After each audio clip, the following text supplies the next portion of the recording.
죄송합니다. 잠깐 이게 저희가 좀 레바논이 좀 이렇게 전기 사정이 좋지를 않아서 잠깐 정전이 됐습니다.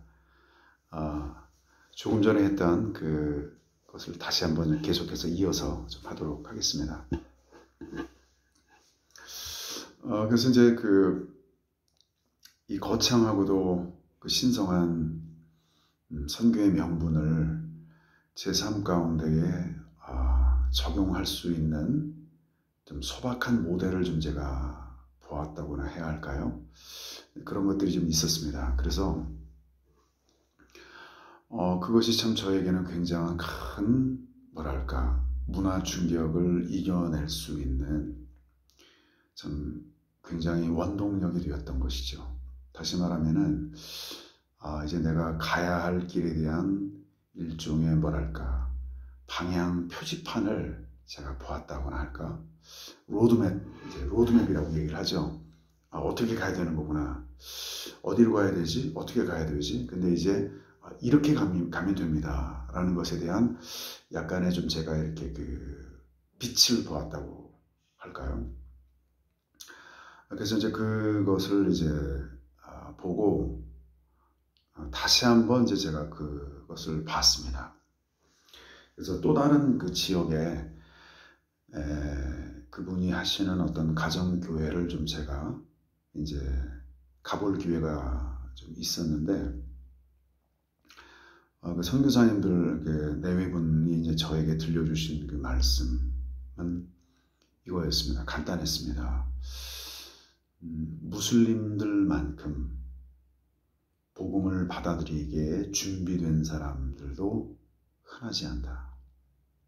이 사람들이야말로 정말 복음을 받아들이기가 아주 잘 준비된 사람들이다 라는 말씀을 제가 듣고 굉장한 용기와 힘과 격려를 얻게 되었습니다. 왜냐하면 그 전까지만 해도 이제 아랍권 선교, 무슬림 선교, 이것은 기본적으로 전제가 무엇이냐면 어렵다, 힘들다, 안 된다. 그냥 가서 사는 게 선교일 수도 있다. 이런 것이었는데 오히려 복음을 그냥 다른 어떠한 수단도 하지 아니하고 하나님께서 말씀하신 전도에 미련한 것으로 복음을 제시하고 내 앞에 있는 사람이 누구이든 상관하지 아니하고 그가 예수 그리스도를 알지 못하는 영혼이라면 이 사람은 복음을 들어야 될 사람이다 라고 하면서 때와 장소를 가리지 않으시고 복음을 전하는 그 모습, 그게 저에게는 굉장한 큰 도전이었고 감동이었습니다.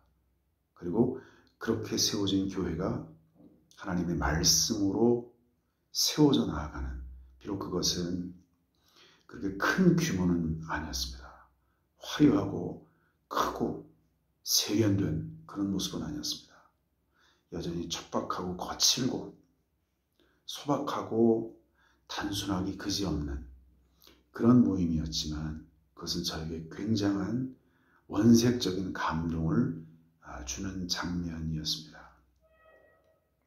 이런 어떤 내면에 어디로 가야 할 것인지에 대한 확신이 저에게 문화 충격을 이겨낼 수 있는 하나의 첫 번째 방법이었다면, 또 다른 땅에서 외로움과 공황장애를 이겨낼 수 있는 또 다른 것은 무엇이었냐면 현지인과의 만남을 어떻게 이어가고 그들을 복음으로 어떻게 세워나갈 수 있을지, 여기에 대한 그런 하나님의 인도하신 그것이 저에게는 참으로 굉장한 도전이었고 또 문화 충격을 이겨낼 수 있는 하나의 방법이었다라고 이제 저는 생각을 좀 하게 되었습니다.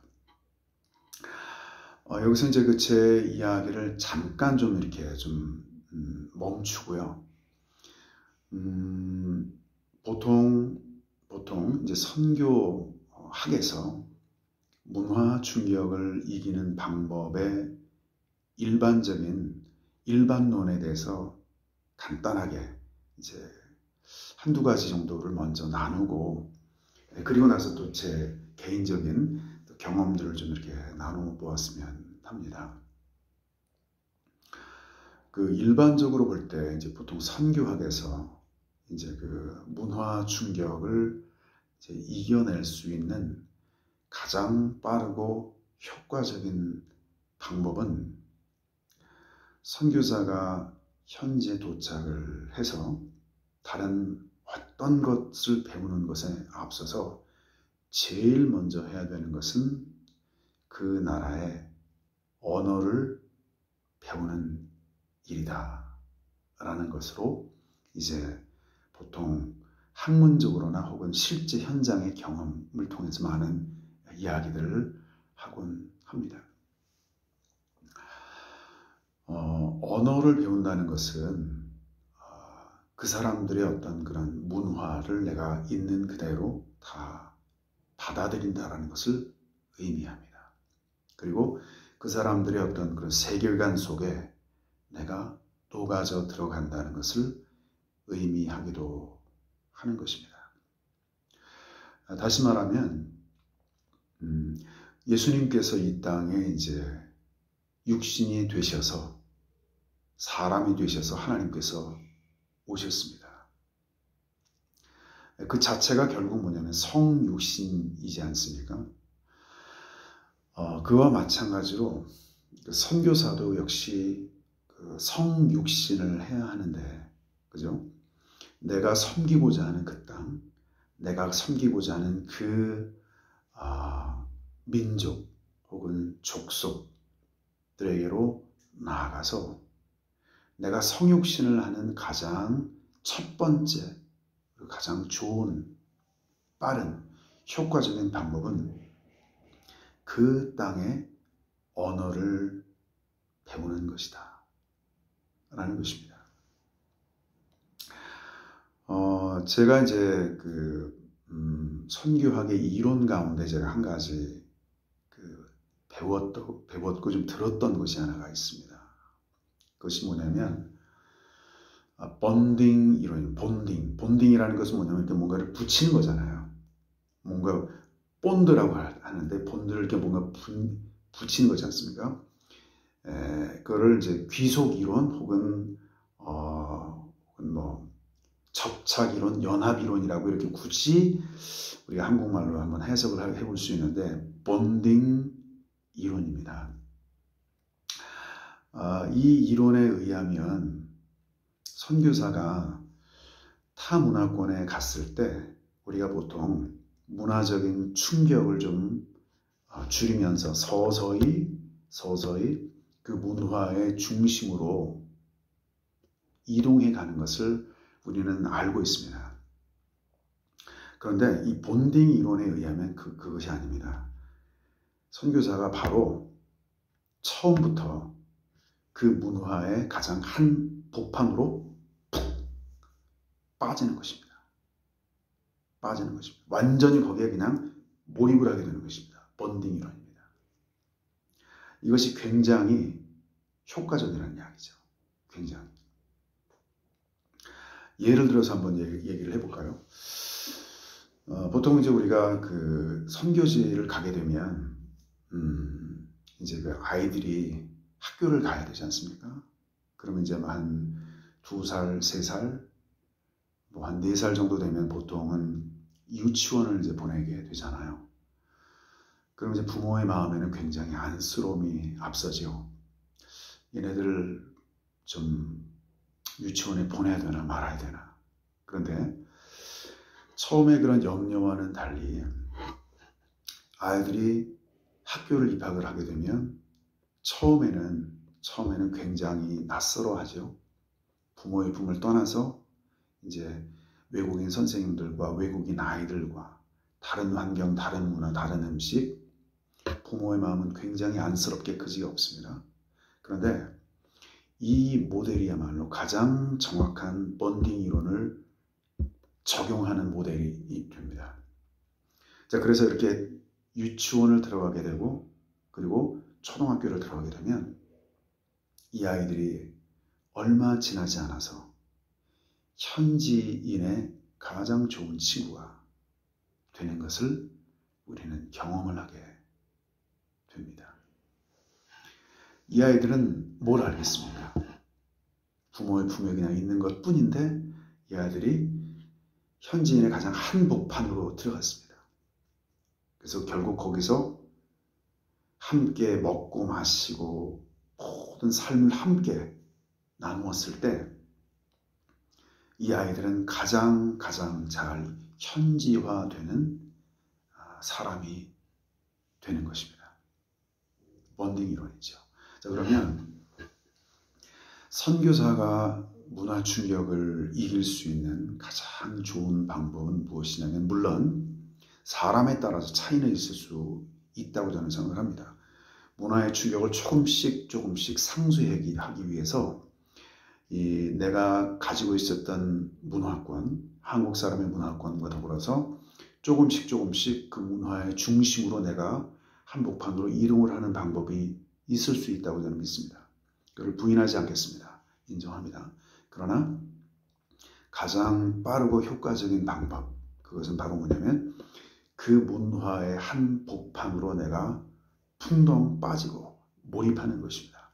자, 그러면 이 문화의 한복판으로 내가 빠지는 가장 좋은 방법 중에 하나가 무엇이냐면 그 나라의 언어를 빨리 배우고 익히는 것입니다. 그래서 물론 이제 외람된 말씀이기도 합니다만은 죄송합니다. 양해를 좀 구하고 제 개인적인 이야기를 하겠습니다. 저는 그냥 아주 부족한데요. 부족한데 그냥 학교를 다닐 때 그냥 아랍어를 좀 공부를 좀 했습니다.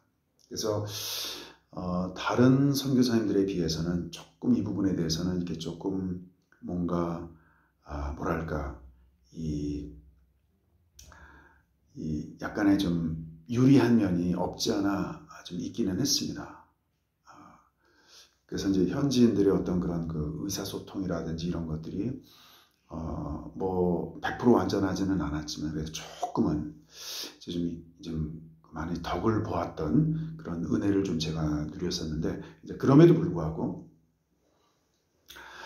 그 현지인들과의 어떤 그런 그 만남, 현지 분들과의 어떤 그런 만남, 그리고 그분들과의 어떤 그런 사귐, 또 그분들과의 어떤 복음 안에서의 접촉과 그 아름다운 교제, 이것이 문화 충격을 그 가장 효과적으로 극복할 수 있는 방법입니다. 그러기 위해서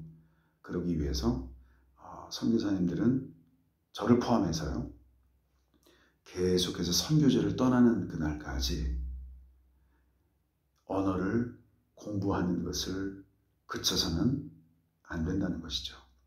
물론 부끄러운 이야기입니다. 저는 사실 이것을 참 제대로 실천하고 있지는 않은데, 제가 신학교 동창 저희 그 선교사님이 한 분 계세요. 그분의 글을 읽으면서 제가 참 그 너무너무 감동을 받은 게 있어서 그분의 글을 좀 제가 이제 소화한 대로 이제 나누고 싶은데요. 언어가 선교를 하게 하는 가장 결정적인 동기는 아닙니다. 성령님의 역사하심이었고 또 성령님의 인도하심이었고 성령님의 능력이고 복음의 능력입니다. 맞습니다. 100% 맞는 이야기입니다. 그러나 우리가 언어를 결코 무시할 수는 없습니다. 언어를 우리가 포기하면 그것은 동시에 선교를 포기하는 것과 같은 것입니다. 언어가 선교를 하게 하는 것은 아니지만 언어가 없이는 우리는 진정한 의미의 선교를 할 수 없는 것입니다. 그러므로 사랑하시는 여러분, 저를 포함해서 우리 모두가 하나님께서 이 선교지를 지키고 여전히 나에게 이 선교지에 있게 하시는 그 기간 동안 우리는 언어 공부에 매진을 해야 될 것이고, 이것이 어차피 우리의 모국어가 아닌 이상 아무리 내가 언어를 많이 한다고 해도 끊임없이 언어 공부에 우리는 매진을 해야 될 것입니다. 그래서 정말 효과적으로 주님의 복음을 나누고 또 이분들이 하는 그 마음의 많은 고민과 아픔들을 내가 듣고 그 내용이 무엇인지를 내가 정확하게 파악을 하고 함께 그것을 나누고 서로가 소통과 공감이 가능할 정도가 되어야 되는 것입니다. 바라기는 어차피 우리가 사역을 하려면 성경을 가지고 해야 합니다. 성경은 우리가 잘 알듯이 표준 아랍어로 되어 있고 의사소통을 위해서도 우리는 또 암미아나 대리자가 필요합니다. 이 두 가지를 함께 한다는 것은 굉장히 어려운 일이긴 합니다. 굉장히 고된 수고를 동반합니다. 그러나 그럼에도 불구하고 주님을 사랑하는 만큼 현지 분들을 우리가 정말 귀히 여기는 만큼이나 우리는 정말 이 언어 공부에 더 매진을 해야 한다고 믿습니다. 저에게 하는 말입니다. 여러분들이 하시는 말씀이라기보다는 저에게 제 스스로가 하는 말입니다. 열심히 저도 하겠습니다. 네. 그래서 정말 이렇게 이 본딩 이론을 위해서는 언어 공부가 필수이고요. 그리고 이제 제가 계속적으로 좀 이야기를 좀 할게요. 제 이야기를 좀 더. 제가 이제 그 선교지를 가게 돼서 이제 거기서 이제 한 가지 좀 느꼈던 또 한 가지의 것은 무엇이었냐면 그 선교사님들이 가시고 나서 이제 저에게 어떤 하나의 그 새로운 도전과 과제가 주어진 것입니다. 그럼 나도 그렇게 한번 살아봐야 되겠다. 전도자의 삶으로. 그리고 하나님께서 은혜를 주셔서 한 영혼을 나에게 붙여주신다면 그분을 정말 가슴에 품고 사랑하는 양처럼 그를 먹이는 영적인 유모와 아비의 마음으로 그를 품고 양육하고 말씀으로 함께 삶을 나누는, 그래서 정말로 작지만 소중한 교회 공동체를 한번 세워야 되겠다. 이러한 생각을 좀 해보게 되었습니다. 그리고 그런 가운데서 이제 하나님께서 은혜를 주셔서 정말로 한 사람을 만나게 하셨습니다. 정말 감격스러운 그 시간이었고요. 그와 함께 말씀을 나누면서 그와 함께 시간을 보내면서 그 가족들과 함께 또 같이 식사도 하면서 정말 오랜 시간 함께 그야말로 동고동락을 했고, 그리고 이제는 평생 친구로, 이제는 정말 가족보다도 더 가까운 그런 사이가 되었습니다. 만일 제가 그분을 만나지 못했다면 저는 어땠을까?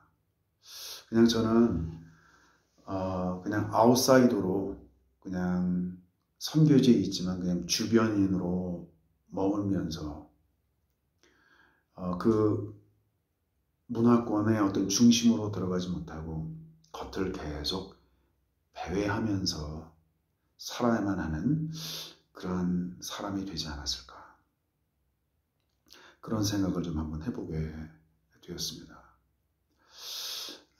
그렇습니다. 이제 문화 충격이라는 것은 어쩔 수 없이 우리에게 환경적으로나 또 여러 가지 많은 정신적으로나 육체적으로나 많은 것들이 이제 다르기 때문에 당연히 우리가 겪을 수밖에 없는 하나의 좀 상황입니다. 그러나 그런 것들을 이겨낼 수 있는 그런 것들이 또 현지 분들과의 어떤 그런 귀한 복음 안에서의 그 만남과 교제라는 것을 제가 이제 알게 되었습니다. 그리고 이제 제가 벌써 그게 재작년이 됐네요. 참 저로서는 잊을 수 없는 경험이었는데 2020년도 2월 29일이죠. 이제 저희가 모로코에서 이제 나오게 되었습니다. 이제 소위 말하는 비자발적인 철수죠. 이제 쉽게 얘기하면 추방을 당했다는 이야기입니다. 저희가 이제 그 비자 여행을 갔다가 이제 저희의 짐과 자동차는 공항에 있었고 주차가 되어 있었고 모든 짐은 다 집에 있었습니다. 저희는 그냥 청바지를 입은 채로 모로코를 그냥 떠나게 된 것입니다. 이것은 굉장한 또 다른 저에게는 충격이었습니다. 말로 다 할 수 없는 문화적인 충격이었죠. 한국에서 이제 모로코로 또 요르단으로 모로코로 가는 한국의 어떤 한국인으로서의 어떤 모든 정체성을 잠시 좀 내려놓고 요르단 사람 혹은 뭐 100% 모로코 사람은 아니지만 모로코 사람처럼 되려고 생각했었고 말했었고 또 그들과 함께하는 삶이 이제는 너무도 행복했고 감사했고 기뻤던 바로 그 시점, 어떻게 보면 그 절정에 이르는 그 시점에 저희의 그 의사나 저희의 뜻과는 상관이 없이 너무도 갑작스럽게 아무런 어떤 그 전조나 예고가 없이 너무 평범하고 너무 이렇게 일상적인 가운데 모로코를 못 들어가게 된 것입니다. 이것은 저에게 또 다른 어떤 문화의 굉장한 하나의 충격이었습니다. 사랑하는 영혼들을 이렇게 모로코에 이제 놔둔 채로 이제 추방을 당했고 다시는 제가 모로코 땅을 이제 밟을 수 없는 그러한 그 모습으로 이제 제가 그 땅을 나오게 되었을 때 참 저는 이렇게 굉장히 많이 좀 어려웠습니다. 거기에서의 그 어려움은 무엇이었냐면 현지인들을 더 이상 제가 섬길 수 없었다라는 것에 대한 어려움이었고 그리고 이제 그 제가 잠시 이제 저희의 그 같은 팀에 모로코 선교를 준비하고 계셨던 선교사님 댁에 한 달 정도를 머물면서 이제 저희 집을 다 정리를 하고 어느 정도 정리가 된 후에 이제 저희는 한국으로 이제 돌아오게 되었습니다. 보통 이제 저희가 그 선교지에 있으면서 한 3년에서 한 4년 이렇게 한 번씩 한국을 방문하지 않습니까? 참 그때는 정말 너무나도 설레이고 즐겁고 감사하고 기대가 되는 것이죠. 근데 고국 땅을 밟고 사랑하는 가족이 있고 나를 파송해 준 교회가 있고 성도님들이 계시고 그분들과의 만남이 늘 기대가 되고 한국 땅에서의 그 만남 이 모든 것들이 참 우리에게는 기쁨이고 감사의 제목이죠. 근데 이제 이렇게 저희의 의사와는 상관이 없이 그 땅을 나오게 되었을 때 한국 땅을 밟는 저희의 마음은 참 굉장히 무겁기도 했습니다. 그리고 무엇보다도 이제 코로나가 막 시작이 되는 그런 시점에 이제 저희가 가게 되었습니다. 그러다 보니까 가자마자 저희는 저희의 의사와 상관없이 이제 보름 동안 이제 집에서 격리를 해야 되겠고 그리고 이제 격리가 끝난 이후에 잠시나마 이제 그 한국 가족들 또 교회들, 파송교회, 여러 교회들을 좀 방문을 좀 해야 되고, 뭐 여러 가지 일들이 있는데, 그런 가운데서 이제 제가 이제 충격을 받았던 또 한 가지의 문제는 뭐였냐면, 만남이 참 본의 아니게 단절이 되고 있는 그런 모습을 제가 봤습니다.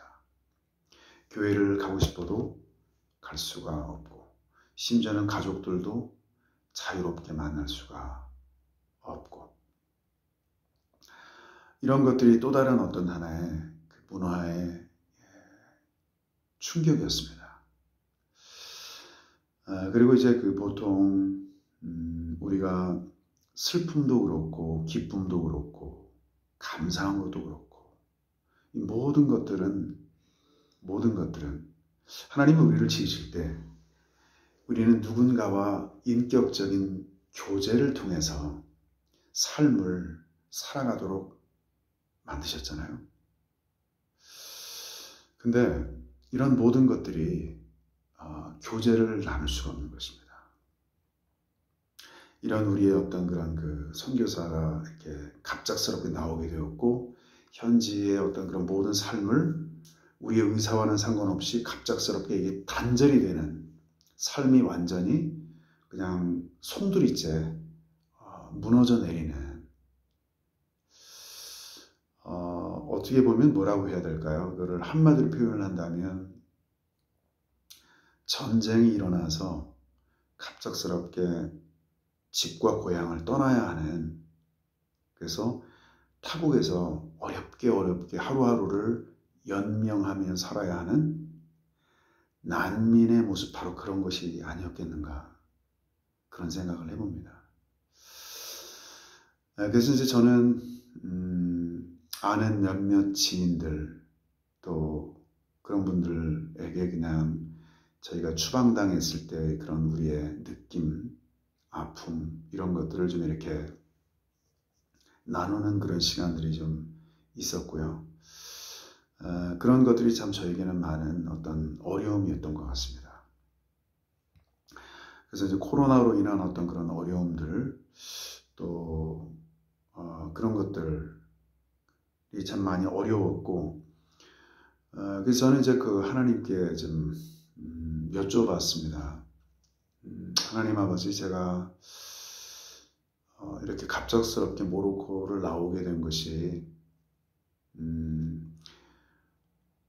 하나님께서는 어떤 뜻을 가지시고 이렇게 저한테 이런 삶을 허락하신 걸까요?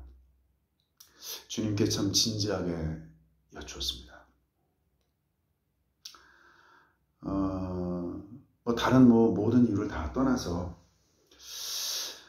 저는 이제 깊은 기도 속에 하나님 앞에 이제 그런 기도를 하면서 그런 것을 깨달았습니다. 이것도 이제 문화 충격을 극복하는 하나의 과정이었습니다. 그래서 이렇게 말씀을 드리는 겁니다. 그런 하나님의 어떤 말씀이 없었다면 저는 그 문화 충격에서 헤어나오지를 못했을 것 같아요. 그런 걸 제대로 소화해내지 못했을 것 같습니다. 근데 하나님께서 저에게 이런 마음을 주시더라고요. 내가 너희에게 허락한 시간은 여기까지다. 여기까지다. 저는 개인적으로 이제 장로교에서 이제 신학을 했고, 또 제가 거기서 배웠던 가장 큰 어떤 신학의 감동은 바로 무엇이었냐면 하나님의 주권이었습니다. 하나님의 주권. 여기까지다. 내가 너희에게 허락한 시간은 여기까지다. 많은 아쉬움이 있을 수 있고, 많은 또 하나님께 대한 어떤 많은 질문들이 있을 수 있고, 그렇지만 저는 나에게 주셨던 그 마음으로 인해서 많은 어떤 그런 모로코 안에서의 그런 사랑과 아쉬움과 여전히 남지 못한 그런 많은 석별의 정, 이런 것들을 나름대로 정리할 수 있었습니다.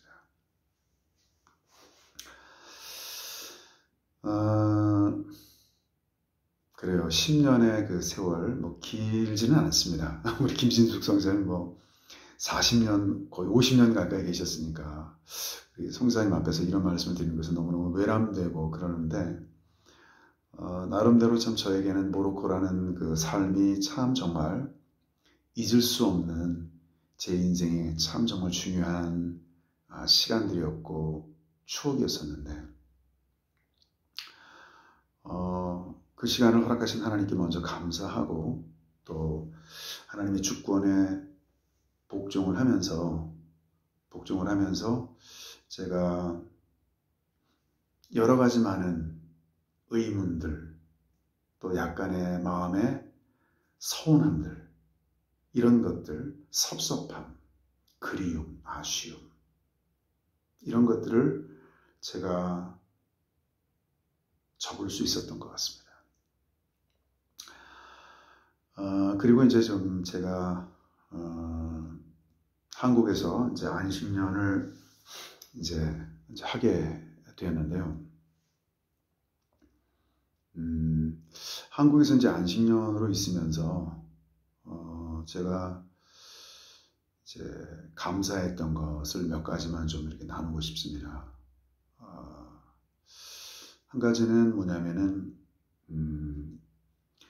문화 충격을 극복했던 어떤 하나의 어떤 과정 속에서 제가 이제 이거를 그런 맥락에서 좀 말씀 좀 드리고 싶습니다. 특별히 저희 아이들 같은 경우가 그러는데요. 저희 아이들도 저보다도 더한 문화 충격이 있었습니다.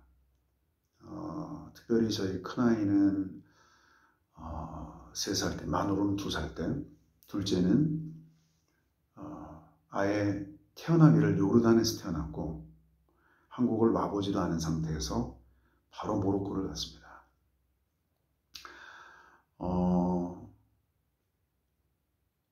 초등학교 6학년 마치고 중학교 1학년, 그 다음에 중학교 2학년, 그렇죠. 이렇게 마친 상태에서 이제 모로코를 나오게 되는데, 그때까지 이제 13년, 14년의 어떤 삶이 길지는 않죠.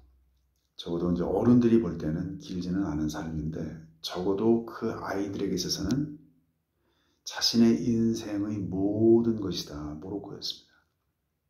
친구들이며, 자기가 갔던 학교며, 가는 교회며, 모로코의 수없이 많은 도시들, 시간들, 추억들, 기억들, 모든 것이 다 모로코였습니다.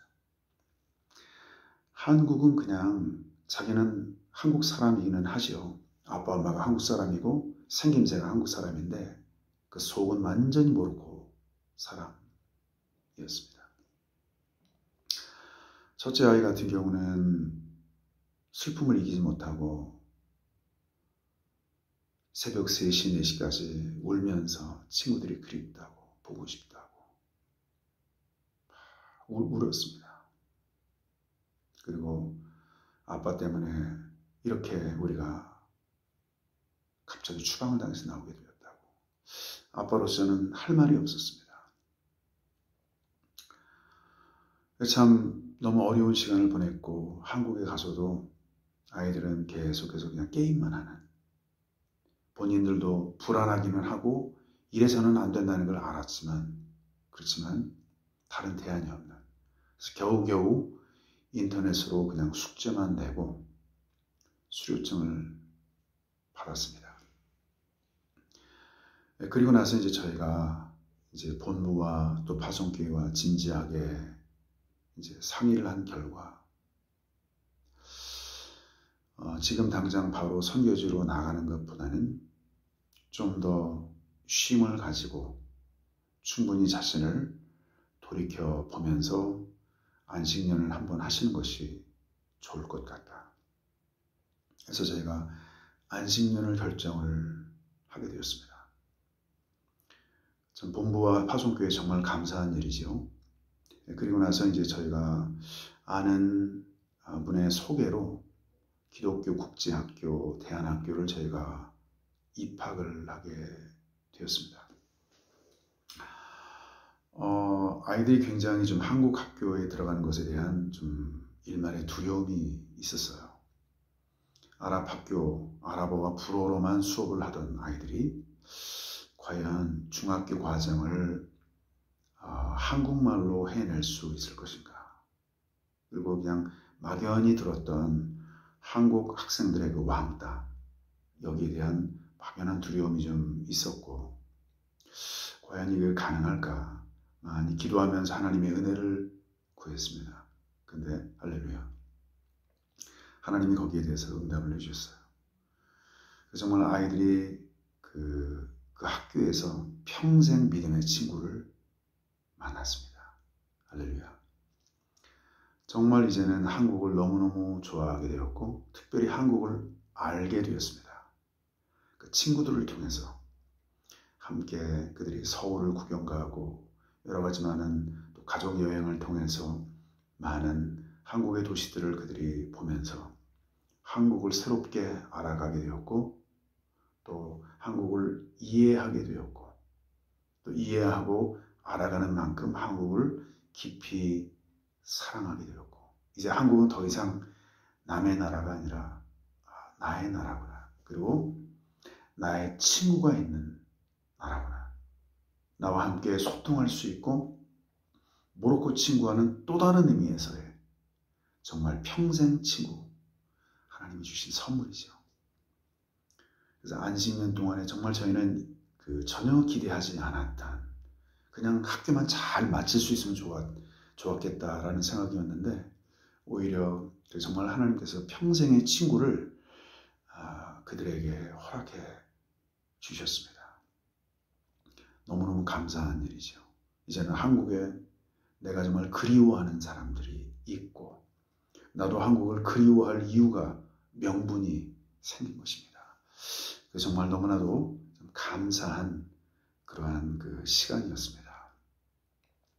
그래서 이제는 한국에 가는 것이 오히려 두렵지 아니하고 기대가 되고, 또 한국에서 자신의 삶의 추억을 만들어갈 수 있는 하나의 좋은 장이 친구들을 통해서 생겼다는 것이, 더욱이 그들이 그리스도인의 친구로 이렇게 하나님께서 허락하신 것이 참 너무나도 이렇게 감사한 일이 아닐 수가 없었습니다. 그래서 정말 그렇게 어떤 친구를 만나게 돼서 정말 너무나도 이제 감사 좀 드리게 되었고, 저에게도 그렇고 또 저희 아내에게도 그렇고 한국은 참 이렇게 정말 오랜만에 좀 쉬면서 저희도 이렇게 푸른 가을 하늘, 그리고 하얀 겨울을 정말 모처럼 저희도 한국에서 맛보았습니다. 한국의 그 가을은 너무나도 이렇게 아름다웠고, 한국의 겨울에 하얀 눈이 내리는 그것은 정말로 너무너무 아름다운 추억이었습니다. 하나님께서 정말 너무 귀한 선물을 말로 헤아릴 수 없이 주셨고, 사랑하는 모든 파송교회 목사님을 비롯해서 모든 성도님들, 또 사랑하는 가족들의 그 따뜻한 사랑과 격려, 이거는 뭐 말로 다 표현을 할 수 없을 정도의 그런 그 귀한 사랑으로 저희를 위로해 주셨고, 다독이셨고, 새롭게 하셨고, 정말 그렇게 하셨던 것 같습니다. 그리고 나서 이제 저희가 이제 1년 반의 안식년을 은혜 가운데 마치고, 이제 레바논으로 이제 하나님께서 부르신다고 생각을 해서 레바논으로 이제 오게 되었습니다. 이제 이건 뭐 좀 개인적인 이야기이기는 한데, 이제 레바논으로 이제 제가 이제 오게 된 것은 한 선교사님의 어떤 그 사역의 제안으로 인해서 제가 왔습니다. 기도하는 가운데 하나님의 인도하심이라고 믿고 이 땅을 좀 오게 되었습니다. 근데 아직도 이제 좀 진행형이라고 할 수는 있는데요. 문화 충격. 이제 레바논에 와서 제가 느꼈던 그 문화의 충격이 또 있습니다. 그 첫 번째 문화 충격은 뭐냐면 이제 모로코와 한국 그리고 레바논인데요. 모든 것이 마찬가지이듯이 새로운 환경에는 항상 거기에 낯설고 익숙하지 않고 모든 것을 새롭게 배워야 되는 그런 어쩔 수 없는 수고가 따르죠. 그런 수고가 우리에게 많은 문화 충격을 가져다 줍니다. 근데 이제 레바논에서 제가 느꼈던 그 문화 충격 중에 가장 큰 것은 뭐였냐면 지상교회가 너무 많은 거예요.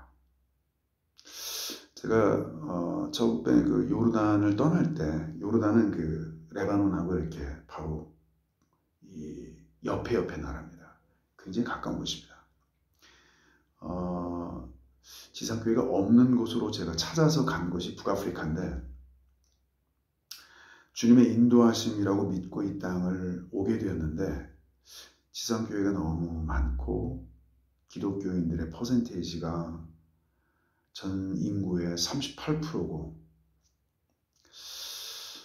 그래서 이제 그런 것들도 그렇고요. 또 한 가지는 보면은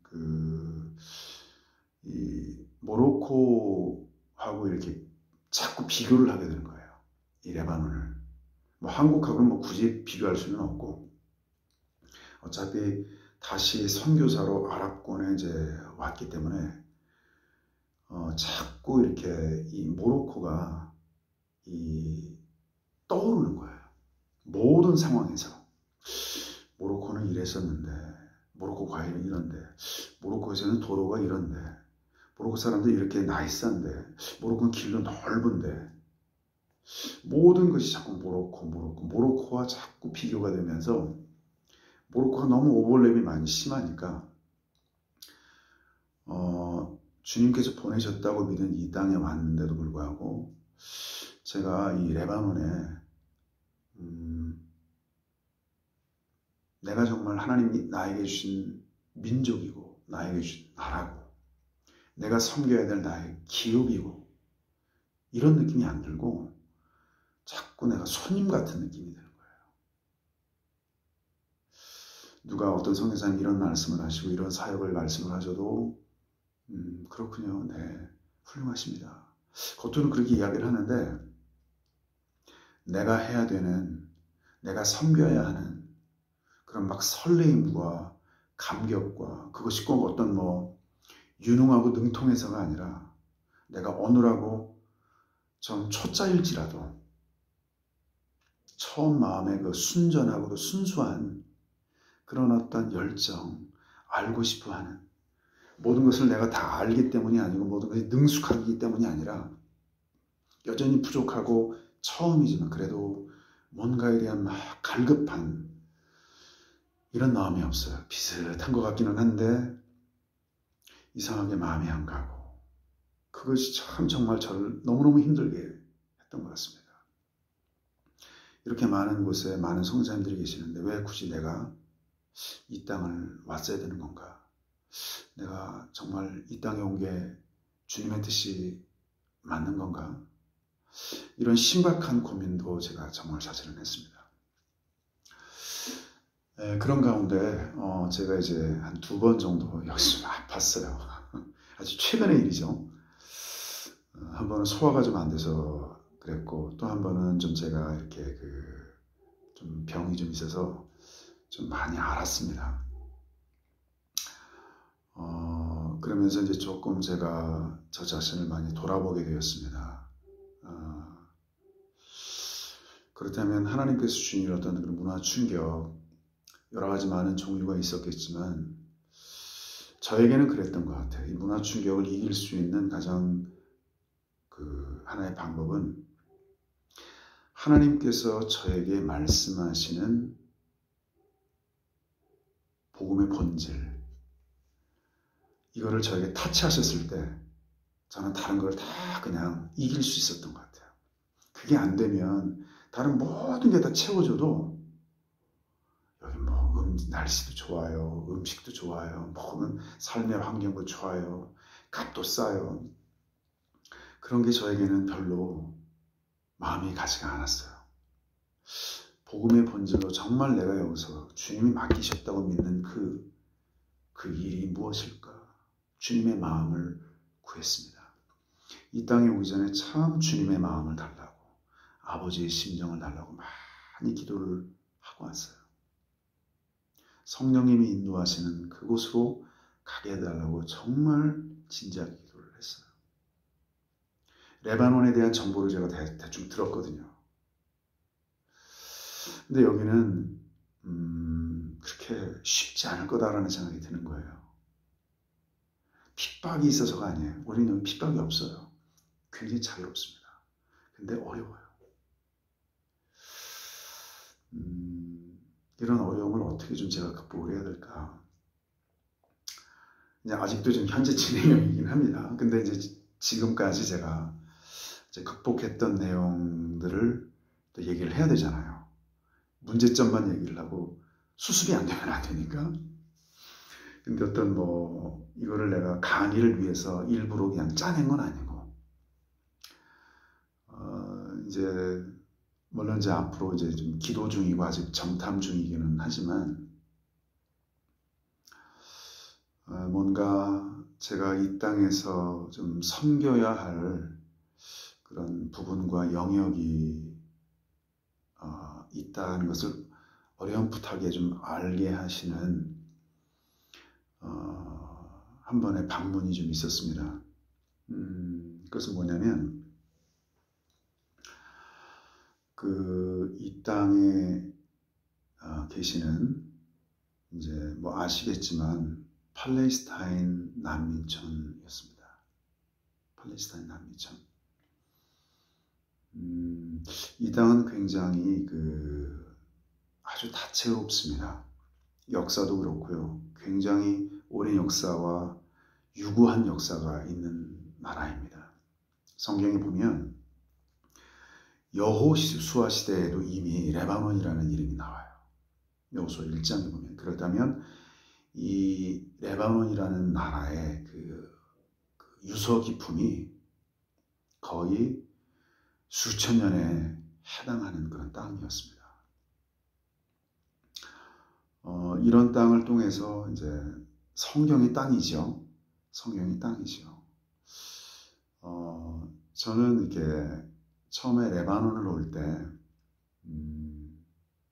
하나님께서 그런 비전을 주셨던 것 같아요. 이 땅의 지도를 제가 이렇게 딱 국기를 보는데, 이렇게 이게 이제 네모칸에 이렇게 위와 아래가 빨간색으로 되어 있고 가운데가 하얀색이고 그 안에 이 나라의 그 국가의 어떤 나무라고 해서 백향목이 그려져 있는 거예요. 저 혼자 그냥 해석을 한 거죠. 이 위아래의 그 빨간색은 예수님의 보혈이었으면 좋겠다. 그리고 가운데는 뭐냐면 예수님의 보혈로 깨끗해진 거룩한 마음, 그리고 그 안에 백향목이 이렇게 있는데, 백향목을 잘 알다시피 솔로몬 성전을 지었던 성전 제목의 가장 중요한 재료였습니다. 백향목. 레바논 백향목, 그러면 이것은 솔로몬 성전을 지은 하나의 가장 중요한 재료입니다. 저는 레바논 국기를 이렇게 가만히 들여다보면서 저 혼자 그냥 해석을 했어요. 하나님께서 저를 이 땅에 보내신 것이 맞다면, 아버지 하나님, 저는 예수 그리스도의 십자가의 피 묻은 복음을 전하겠습니다. 그리고 제 자신이 먼저 그 보혈의 공로에 깨끗함을 얻은 순전하고 거룩한 하얀 흰 세마포 옷을 입은 주님의 신부로 거룩하게 순결하게 서고 싶습니다. 그리고 이 땅의 영혼들이 그렇게 복음으로 말미암아 깨끗해진 심령 속에 주님의 교회를 세우고 싶습니다. 이렇게 기도를 드렸어요. 그리고 제가 이 땅에 와서 한 번은 베이루트 안에 있는 그분들을 방문할 기회가 있었어요. 근데 제가 방문했던 그 지역이 어떤 지역이었냐면 이제 82년도에 사브라 샤틸라라는 굉장히 팔레스타인을 학살했던 그 장소입니다. 우리 버전으로 하면 광주 사태가 일어났던 광주 같은 그런 도시고, 도시도 아니죠. 조그만 촌이에요. 촌락. 그러니까 축구장 한 6개 정도의 크기에 그냥 한 2만 명 정도의 사람들이 모여 사는 곳입니다. 넓지 않은 곳인데 그 팔레스타인 사람들을 향한 학살이 누구에 의해서 이렇게 자행되었냐면 이 나라 레바논 기독교 민병대가 그 일을 한 겁니다. 이스라엘의 허락을 받고. 저는 뭐 정치적인 거 이런 거 잘 모릅니다. 그리고 잘 모르고 관심도 없습니다. 근데 다만 제가 거기 그곳을 이렇게 가면서 이제 굉장히 좀 가슴 한켠이 굉장히 아려지는 것을 느꼈습니다. 이분들은 그런 일을 당했어요. 한 3,000명이 2박 3일 동안 죽었는데 학살을 당했어요. 근데 그분들을 위해서 그 누구도, 그 어떤 나라도, 어떤 단체도, 심지어는 어떤 개인도 그분들의 권익을 보호하고 이건 잘못된 일이다 라고 이야기를 하는 사람은 없었어요. 그걸로 그냥 끝이에요. 그리고 보통 그분들은 그냥 하마스라고 알려져 있죠. 그냥 위험한 테러주의자들, 테러리스트들로 그냥 낙인이 찍혀 있었습니다. 그리고 이제 이분들은 그 거주의 그 제한을 받고 있고, 그들의 신분은 영원한 난민이고 외국으로 나갈 수도 없고 직업을 가질 수도 없는 그런 상황이었습니다. 근데 아무도 그들을 위해서 돌보는 사람은 없었습니다.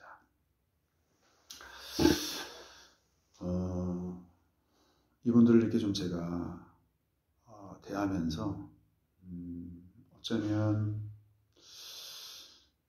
복음이 많이 전해져 있고 교회가 많이 있고 많은 신자들이 있는 이 땅을 굳이 내가 와야 되는가 충분히 가질 수 있는 의문이었는데, 이분들을 이렇게 제가 뵈면서 부족하지만 또 어떻게 해야 할지는 잘 아직은 모르겠지만 이분들을 섬겨야 되겠다는 그 마음을 가지게 되었습니다. 저는 이게 주님께서 주신 마음이라고 저는 믿고 싶고 계속 기도하고 있습니다. 지금도. 그래서 어떻게 시작을 해야 될지 아직은 잘 모르겠습니다. 정탐하는 단계입니다. 그런데 이제 문화 충격을 극복한다는 그런 차원에서 제가 처음에 레바논에 왔을 때 느꼈던 그런 많은 어떤 뭐랄까 마음의 어려움들이 그분들을 좀 제가 뵈면서 또 몇몇 지역에 아직 복음이 전파되고 있지 않다는 소식을 제가 좀 들었습니다. 그래서 부족하지만 그분들에게 복음을 나누고 교회를 세우고 또 성경을 배우는 학교를 좀 열고 이런 것들을 좀 이렇게 꿈꾸면서 좀 이렇게 나아가고자 합니다. 이것이 조금 저에게 이 땅이 좀 제가 있어야 하는 어떤 이유와 명분, 계속해서 이 땅을 제가 축복하고 또 살아야 하는 하나님께서 저에게 어떤 주신 제가 이곳에 있어야 하는 하나님의 부르심이라고 저는 믿고 싶습니다. 그리고 또 한 가지 개인적인 얘기인데, 제 아내가 예전에 그 방글라데시에 좀 선교사로 있었습니다. 결혼하기 전에. 저희는 GMS에서 만나서 결혼을 했는데요. 그래서 이제 이곳에 이제 전혀 기대하고 있지 않았던 그런 방글라데시 사람들을 수포에 가서 많이 만나게 됐어요. 그래가지고 이제 크리스마스 때 같이 선물도 좀 나눠주고 너무 좋아하는 거예요. 그리고 웬 여자가 방글라데시 말을 하니까 이 사람들이 너무 좋아하는 거예요.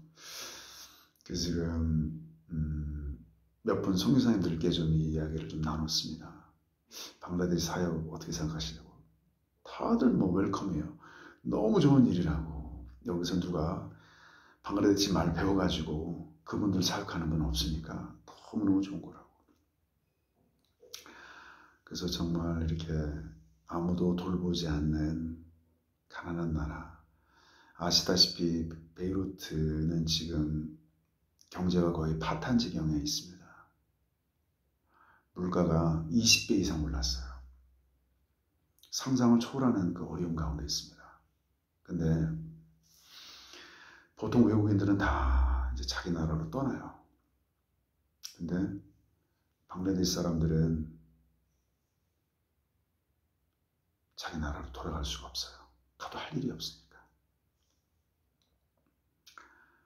그래서 그냥 월급 없이 팁만으로 팁 받아서 그냥 어렵게 사는 이분들 위로하라고. 부족하지만 그래서 이 땅을 보내신 것이 아닌가, 그런 한번 깨달음을 좀 얻게 됩니다. 그래서 아직은 이제 막 시작하는 단계고 일어서는 단계이기는 한데요. 이런 걸 통해서 하나님의 부르심, 내가 왜 이 땅에 있어야 하는지, 많은 어떤 문화 충격에 있음에도 불구하고 하나님께서 나에게 맡기신 영혼 한 사람이 있다면 제가 이 땅에 있어야 하는 이유는 분명한 것 같습니다. 비록 힘들고 어렵고 나와 다르고, 그래서 문화 충격이 있을지라도 그것을 이길 수 있는 그 힘과 은혜가 있다고 믿어집니다. 그래서 두서없이 이제 여러분과 함께 문화 충격과 그것을 이제 극복하는 그런 것에 대해서 여러분과 말씀을 좀 나누었는데 얼마나 도움이 되셨는지는 모르겠습니다. 이제 잠깐 제가 기도하고 이제 저희 부족한 그 문화 충격과 관련된 이야기들의 나눔을 좀 마무리하고자 합니다. 같이 한번 기도하시겠습니다. 사랑과 은혜가 많으신 하나님 아버지, 우리 사랑하시는 귀한 분들, 이제 하나님 부르셔서 귀하게 구원의 부르심으로, 또 이렇게 소명의 부르심으로 부르셔서 이 아랍권에 오게 하셔서 감사합니다. 부족하고 연약하게 한이 없는 자가 이제 하나님께서 인도하신 삶 속에 여러 가지 많은 은혜들을 좀 나누었는데, 혹여라도 제가 사람의 말로 전했다든지 혹은 저를 드러내려 했던 모든 말들 다 제해 주시옵시고, 오직 하나님의 은혜의 역사들만이 하나님 아버지 이 나눔을 들으시는 모든 분들의 심령 속에 잘 새겨질 수 있도록 은혜 위에 은혜를 더하여 주시옵소서. 감사를 드립니다. 모든 영광 주님께 올려드리었고 예수님의 이름으로 감사 기도 드리옵나이다. 아멘. 감사합니다. 감사합니다.